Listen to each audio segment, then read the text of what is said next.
আসসালামু আলাইকুম। আমার প্রিয় তৃতীয় বর্ষ সম্মান শ্রেণীর শিক্ষার্থীরা, তোমাদেরকে প্রীতি ও শুভেচ্ছা জানিয়ে আমি আমার আজকের ক্লাসটি শুরু করছি।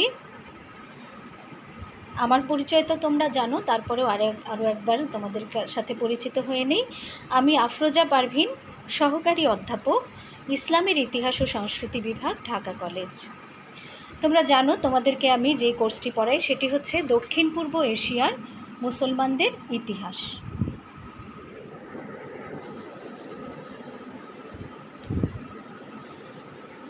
দক্ষিণ পূর্ব এশিয়ায় ইউরোপীয়দের আগমনের পটভূমি।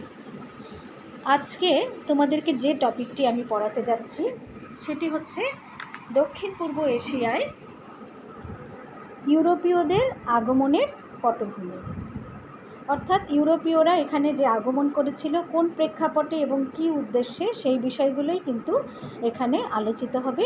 এটি তোমাদের জন্য একটি অত্যন্ত গুরুত্বপূর্ণ অধ্যায় এবং এখান থেকে অনেক গুরুত্বপূর্ণ কোশ্চেন পরীক্ষায় থাকে, সেই কারণে একটু গুরুত্ব দিয়ে আমি আলোচনা করব। তোমরা অত্যন্ত মনোযোগ দিয়ে আশা করছি ক্লাসটি শুনবে।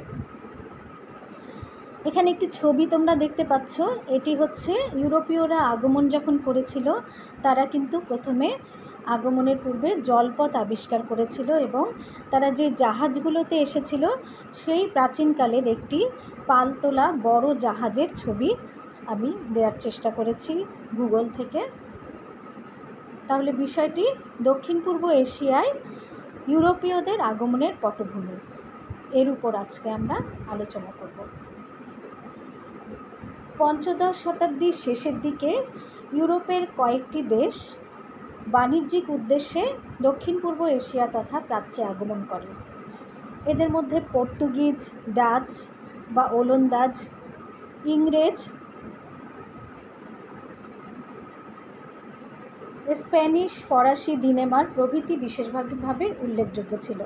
অর্থাৎ এই জাতিগুলোই মূলত এখানে এসেছিল। তবে ইউরোপীয় বণিক গোষ্ঠীর মধ্যে পর্তুগিজরাই কিন্তু সর্বপ্রথম এই অঞ্চলে আগমন করে। কারা সর্বপ্রথম আগমন করে এটা কিন্তু তোমাদের জানতে হবে, যে কোন জাতি ইউরোপীয়দের মধ্যে প্রথম কারা এসেছিল, তারা হচ্ছে পর্তুগিজ।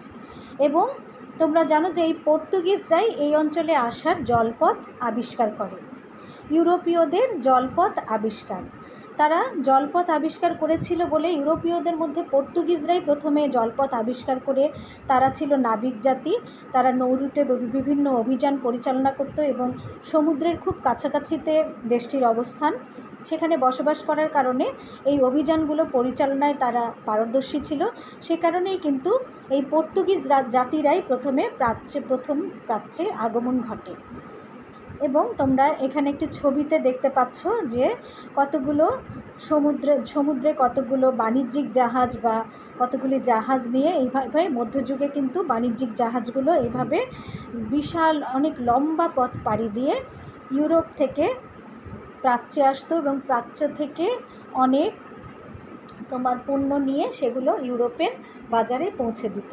তো এই কাজটি করতে গিয়ে ইউরোপীয়দের জলপথ আবিষ্কার করা জরুরি হয়ে পড়ে এবং সেই বিষয়টি প্রথমে আমি আলোচনা করব। 1948 সালে পর্তুগিজ নাবিক ভাস্কো দা গামা সমুদ্রপথে দক্ষিণ আফ্রিকার উত্তমাশা অন্তরীপ হয়ে পশ্চিম ভারতের কালিকট বন্দরে অবতরণের মাধ্যমে পর্তুগিজদের প্রাচ্যে আগমনের প্রথম সূচনাটা কিন্তু ঘটে। পর্তুগালের মতো একটি ক্ষুদ্র রাষ্ট্রের পক্ষে এই ঐতিহাসিক সাফল্য অর্জন বিশ্বের ইতিহাসে অনেক বিস্ময়কর ঘটনা ছিল। সেই সময়ের ইতিহাসে তারা 1511 সালে মালয়ের বিখ্যাত আন্তর্জাতিক বাণিজ্য কেন্দ্র মশলা দ্বীপপুঞ্জের প্রবেশপথ এবং মশলা দ্বীপসমূহের এবং মশলা বাণিজ্যের যে প্রধান কেন্দ্র মালাক্কা বন্দর, সেই মালাক্কা বন্দরটি তারা দখল করেছিল 1511 খ্রিস্টাব্দে। এই দখলের মধ্যে দিয়ে কিন্তু মশলা বাণিজ্যের পথ তাদের উন্মুক্ত হয়ে যায় এবং দক্ষিণ পূর্ব এশিয়ায় 1511 থেকে 1641 সাল পর্যন্ত প্রায় 130 বছর ধরে তারা তাদের অস্তিত্ব, ইউরোপীয় জাতির মধ্যে তারা এখানে তাদের অস্তিত্ব টিকিয়ে রাখে। এই জলপথ আবিষ্কারের পিছনে ইউরোপীয়দের যে কারণগুলো ছিল এবং ইউরোপীয়দের প্রাচ্যে আগমনের যে প্রেক্ষাপট ছিল, সেগুলোই এখন আমি তোমাদের সাথে ধারাবাহিকভাবে আলোচনা করব। এখানে তোমরা দক্ষিণ পূর্ব এশিয়ার ম্যাপ দেখতে পাচ্ছ। এটি আগেও তোমাদেরকে আমি দেখিয়েছিলাম যে দক্ষিণ পূর্ব এশিয়ার কোন কোন দেশে ইউরোপীয়রা আগমন করেছিল।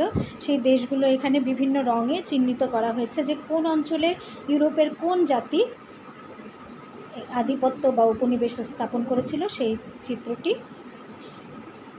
প্রথমত মশলার চাহিদা বা মশলা বাণিজ্য, এটি ছিল একটি কারণ ইউরোপীয়দের আগমনের। প্রাচীনকাল থেকে ইউরোপে প্রাচ্যের মশলার চাহিদা ছিল। রোমানদের সময়ে ইউরোপে ব্যাপকভাবে মশলার ব্যবহার শুরু হয়।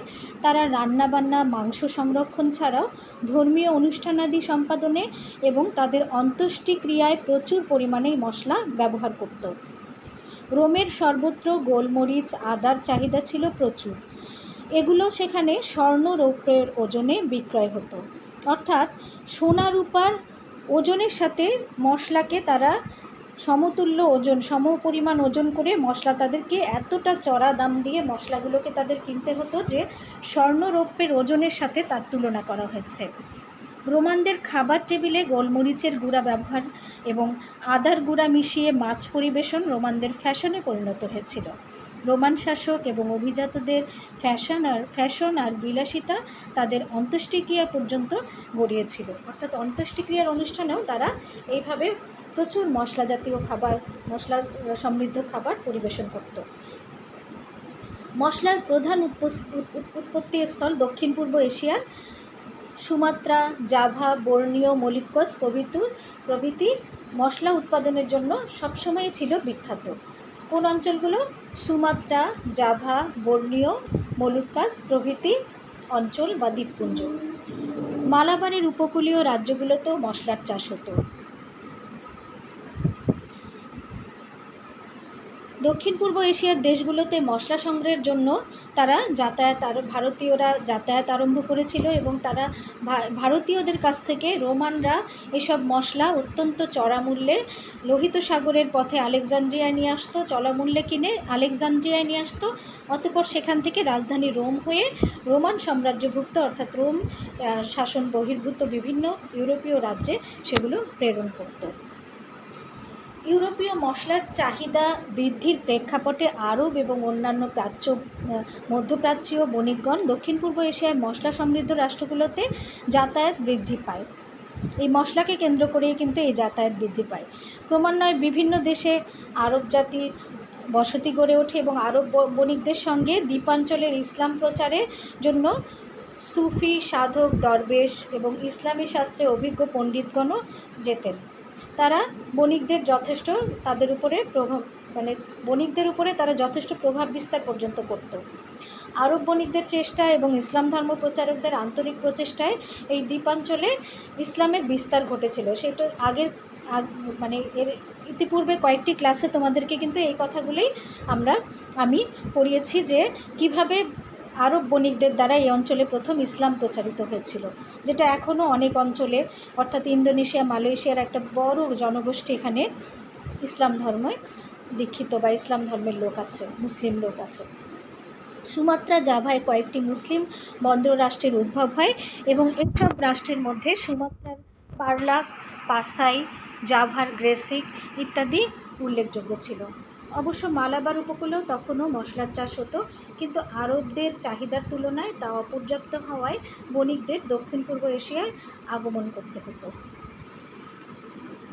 একাদশ-দ্বাদশ শতাব্দীব্যাপী ক্রুসেডের ফলে ভূমধ্যসাগরীয় তীরবর্তী প্রাচ্যের পণ্য সরবরাহকারী প্রধান প্রধান নগর এবং বাণিজ্যিক কেন্দ্রগুলোতে রক্তক্ষয়ী যুদ্ধ ছড়িয়ে পড়লে এই মশলা সরবরাহ এই বন্দরগুলোতে কিন্তু কমে যায়। এর মধ্যে অটোমানদের উত্থান হয়েছিল এবং এশিয়া ইউরোপের ক্রমহ্রাসমান মশলা বাণিজ্যকে সেই অটোমানদের উত্থান আরও সংকুচিত করে তোলে এবং মশলা সরবরাহ হ্রাসে ইউরোপে মারাত্মক প্রভাব ফেলে। ইউরোপের জাতিগুলো মশলার ব্যবহারে এমনই অভ্যস্ত হয়ে গেছিল যে কোনোভাবে তারা এটা পরিত্যাগ করতে পারছিল না। অন্যদিকে ইউরোপীয় দেশগুলোর মশলা বাণিজ্য থেকে প্রাপ্ত অত্যধিক লাভের কথা কোনোভাবেই তারা ভুলতে পারছিল না। এই অবস্থায় ইউরোপীয় জাতিগুলো কারো মধ্যস্থতা ছাড়া সরাসরি মশলা সংগ্রহ কিভাবে করা যায় এবং প্রাচ্যের এই দেশগুলোতে কিভাবে আসা যায় তার পরিকল্পনা কিন্তু করতে থাকে। এই মশলার চাহিদা এবং ইউরোপীয় জাতিগুলোর ব্যবসা মশলা বাণিজ্যে অংশগ্রহণের আকাঙ্ক্ষাই তাদেরকে প্রাচ্যে আগমনের পথকে সুগম করেছিল।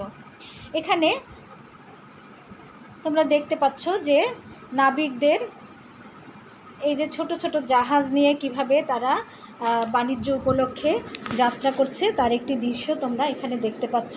এটা কিন্তু মধ্যযুগীয় চিত্র এবং এই চিত্রগুলো আমি তোমাদের জন্য উইকিপিডিয়া থেকে সংগ্রহ করেছি। দেখো সেই যুগের বাণিজ্যের যে জাহাজগুলো বণিকরা যেভাবে আগমন করতো, সেই দেশের ম্যাপ সম্ভবত এটা, তো ওই দেশের পতাকাবাহী জাহাজ, তো এইভাবেই জাহাজগুলো দ্বীপাঞ্চলে আগমন করত, তার একটি দৃশ্য। ইউরোপীয়দের এখানে আগমনের আরও একটি কারণ ছিল, সুনির্দিষ্ট কারণ, সেটি হচ্ছে রেনেসাঁ বা পুনর্জাগরণ। রেনেসাঁর কথা তো তোমরা কম বেশি জানো, তারপরেও কিছুটা তোমাদের সাথে আলোচনা করি যে রেনেসাঁর মাধ্যমে গোটা ইউরোপ কিন্তু সে সময় জেগে উঠেছিল, যার ফলে তাদের এই ভৌগোলিক আবিষ্কার সম্ভব হয়েছিল। ফরাসি ভাষায় রেনেসাঁ বলতে যা এক সময় ছিল তার হচ্ছে পুনর্জাগরণ।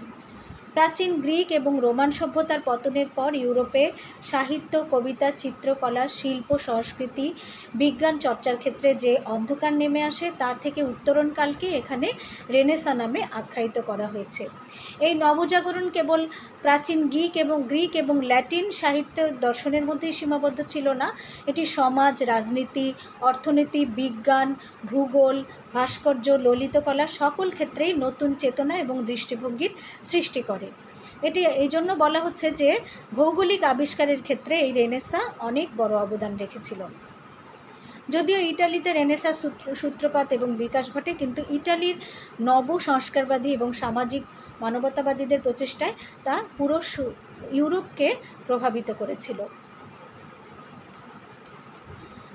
এর ফলে ফরাসি দেশে ফরাসি বিপ্লব সংগঠিত হয়, জার্মানিতে রিফরমেশন এবং ইউরোপে শিল্প বিপ্লবের মাধ্যমে পৃথক পৃথক কতগুলো আন্দোলন তৈরি হয় এবং মানব সভ্যতার প্রগতিশীলতার ইতিহাসে নতুন নতুন মাত্রা যোগ করেছিল।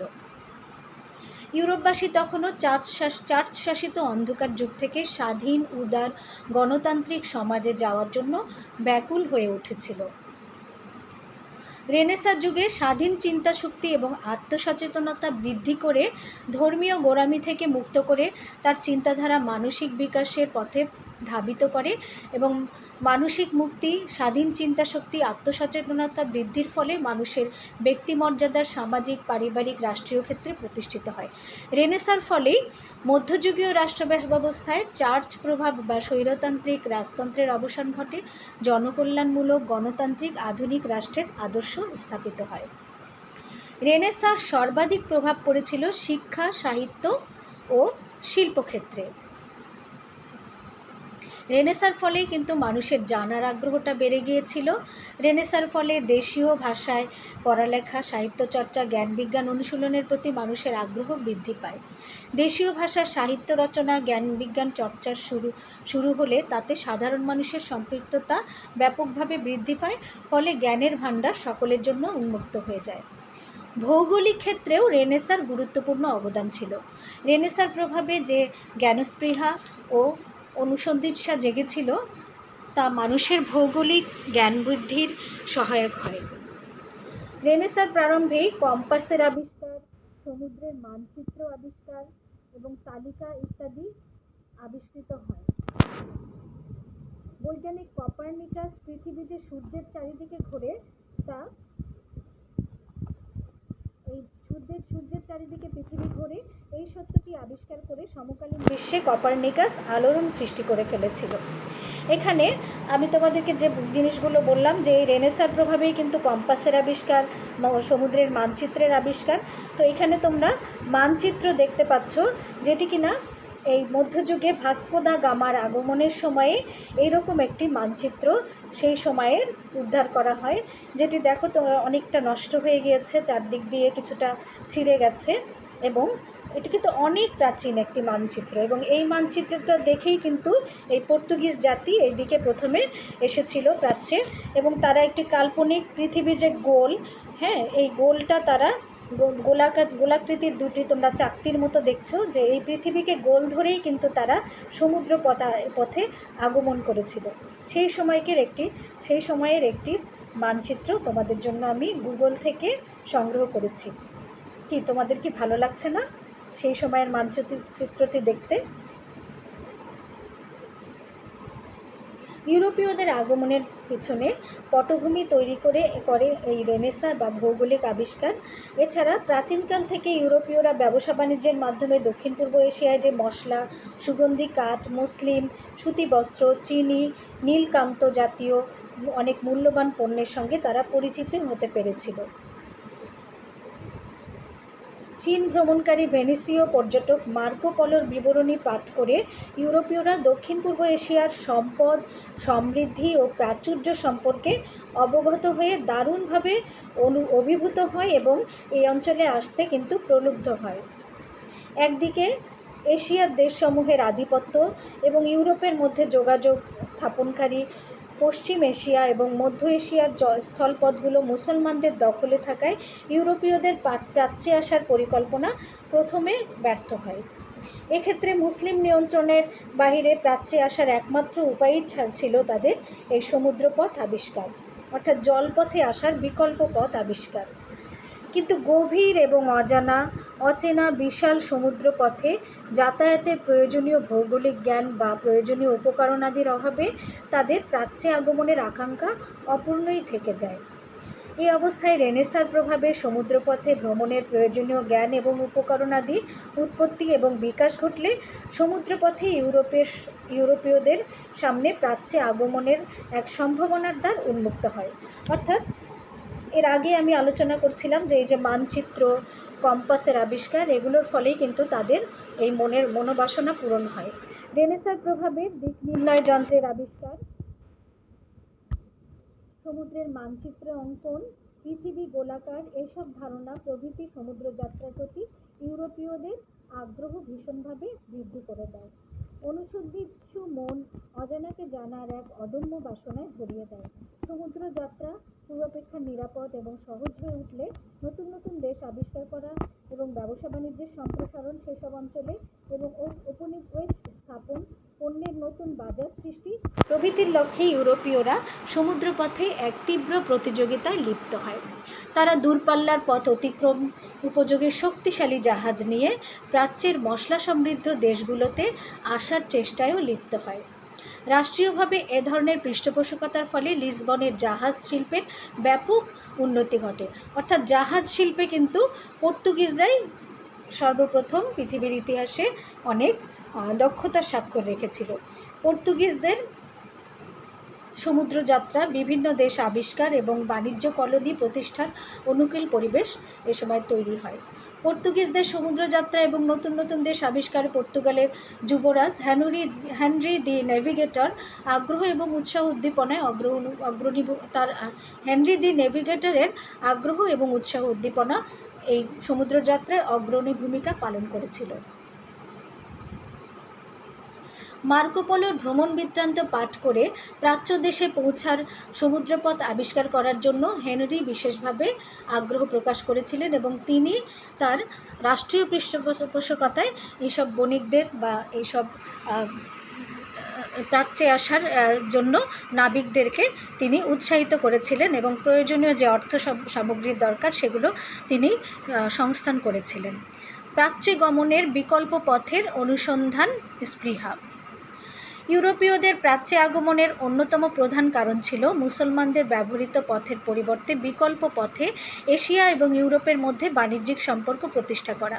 প্রাচীনকাল থেকে প্রধানত তিনটি পথে এশিয়া ও ইউরোপের মধ্যে বাণিজ্য যোগাযোগ হতো।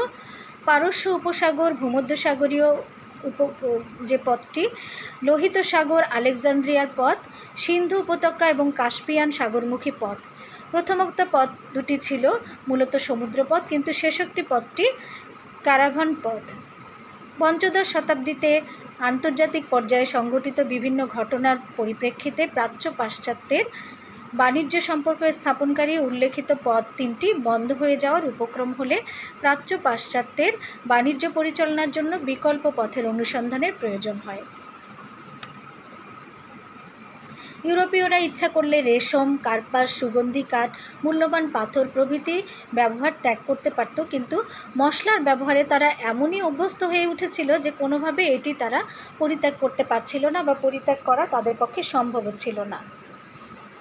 এছাড়া ক্রুসেড চলাকালীন সময়ে যেসব ক্রুসেডার তীর্থযাত্রী, ভাগ্যান্বেষী ব্যক্তি পবিত্র জেরুজালেম সহ যেসব দেশ ভ্রমণ করে সেখানে তারা প্রাচ্যের বিভিন্ন ধরনের নতুন নতুন পণ্যের সঙ্গে পরিচিত হয়েছিল এবং নিজের দেশে ফিরে যেয়ে ক্রুসেডার, তীর্থযাত্রী এবং পর্যটকরা প্রাচ্যের বিভিন্ন মূল্যবান সম্পদের অভূত কাহিনী প্রচার করত। প্রাচ্যের সম্পদ ও প্রাচুর্যের এইসব কাহিনী ইউরোপীয়দের এশিয়ার দেশগুলো সম্পর্কে জানার এবং এশিয়ার বিভিন্ন মূল্যবান বিলাস সামগ্রী পাওয়ার তীব্র আকাঙ্ক্ষা সৃষ্টি হয় তাদের মধ্যে। ক্রুসেডের পরাজয়ে ইউরোপিয়ানদের মনে ভীষণ দাগ কেটেছিল, তাই ইউরোপীয়রা কোনোভাবে ক্রুসেড যুদ্ধে নিজেদের ব্যর্থতার কথা ভুলতে পারেনি। ক্রুসেডের খ্রিস্টান শক্তির ফলে মুসলিম শাসক এবং বণিকগণ এশিয়া ইউরোপীয় বাণিজ্য থেকে অর্জিত শুল্ক ও মুনাফার একটা বড় অংশ ব্যয় করত। খ্রিস্টানরা এমনিতেই প্রাচ্য পাশ্চাত্যের বাণিজ্য থেকে বঞ্চিত হয়েছিল, তার মধ্যে মুসলমানদের একচেটিয়া মুনাফা অর্জনের জন্য অসন্তুষ্ট ছিল। এক্ষেত্রে তাদের কাছ থেকে প্রাপ্ত মুনাফালব্ধ অর্থ তাদের বিরুদ্ধে ব্যবহার হতে দেখে মুসলমানদের প্রতি তারা ভীষণভাবে ক্ষিপ্ত হয়ে ওঠে। মুসলমানরা যাতে প্রাচ্যের বাণিজ্যে লিপ্ত হওয়া থেকে বা একচেটিয়া মুনাফা অর্জন করতে বা খ্রিস্টানদের বিরুদ্ধে এগুলো ব্যয় করতে না পারে, সেজন্য তারা মুসলিম বণিকদের হাত থেকে প্রাচ্যের বাণিজ্য, বিশেষত মশলা বাণিজ্যের একচেটিয়া আধিপত্য ছিনিয়ে নিতে বদ্ধপরিকর হয়। ভূমধ্যসাগরীয় বাণিজ্যে ভেনিসের একচেটিয়া আধিপত্য ক্ষুণ্ণ করা। ইটালির নগর রাজ্যগুলোর মধ্যে ভেনিস ছিল অন্যতম। পঞ্চম শতাব্দীতে পশ্চিম রোমান সাম্রাজ্যের পতনের পর এই রাজ্যটির উত্থান হয় এবং ভূমধ্যসাগরীয় বাণিজ্য পথে দীর্ঘদিন একচেটিয়া আধিপত্য প্রতিষ্ঠিত থাকায় ইন্দো ইউরোপীয় বাণিজ্যে নিয়োজিত থেকে ভেনিস প্রচুর অর্থ সম্পদ উপার্জন করেছিল।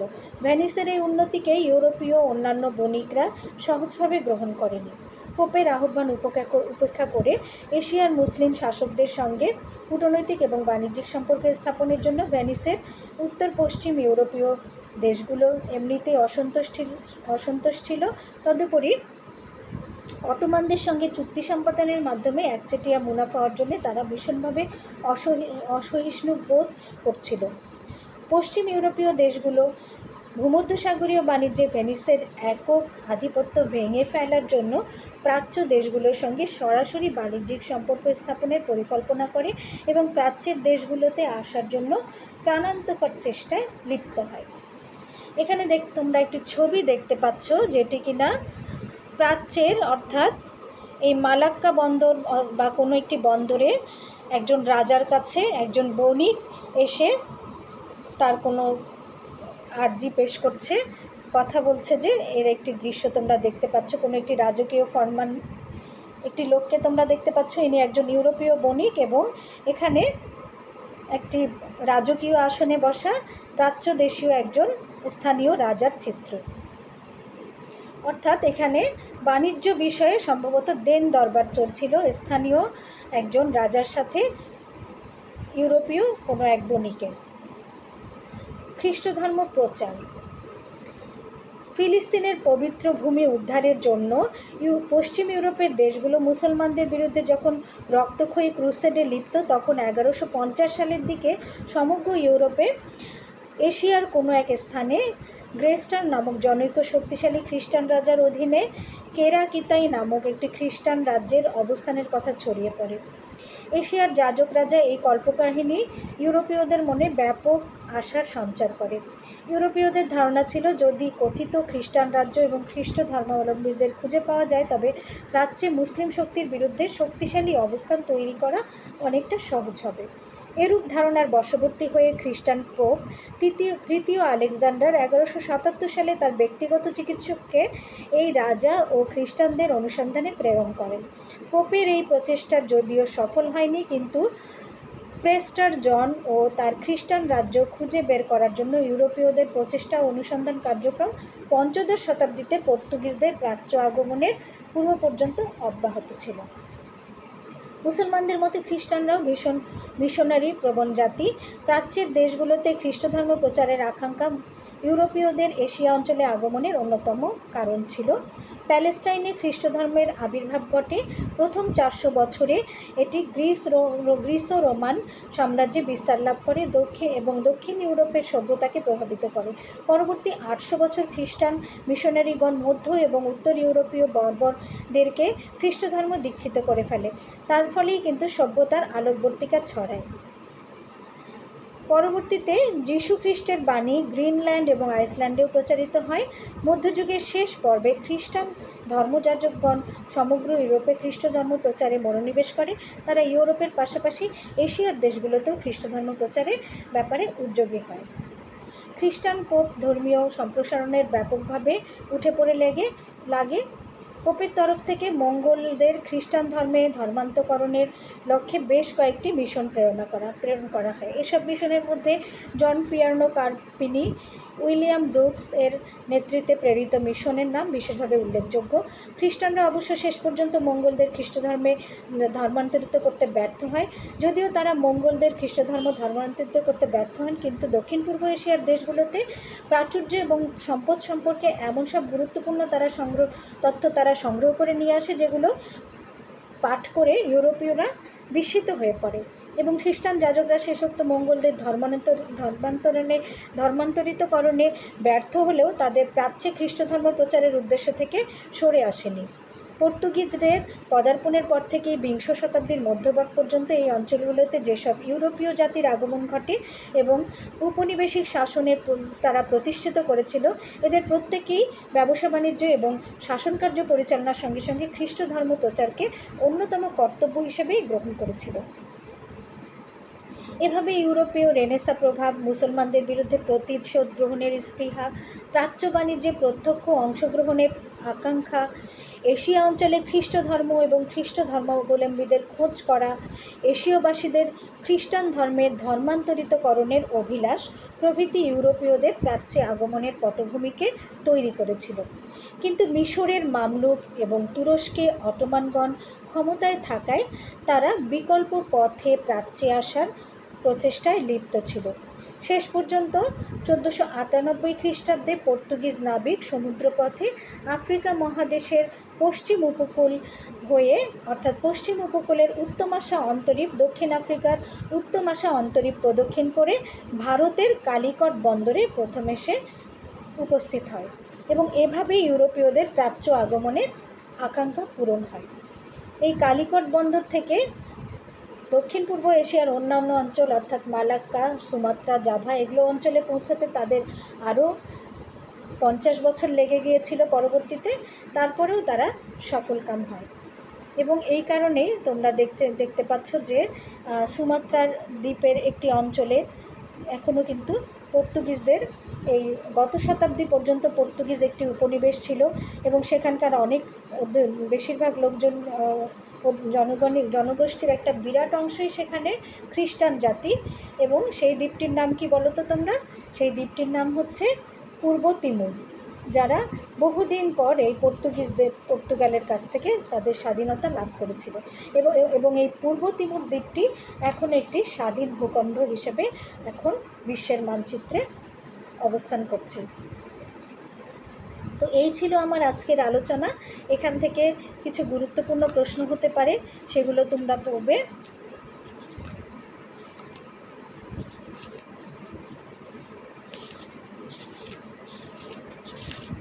প্রশ্নগুলোর কিছুটা উল্লেখ করতে চাই তোমাদের সাথে।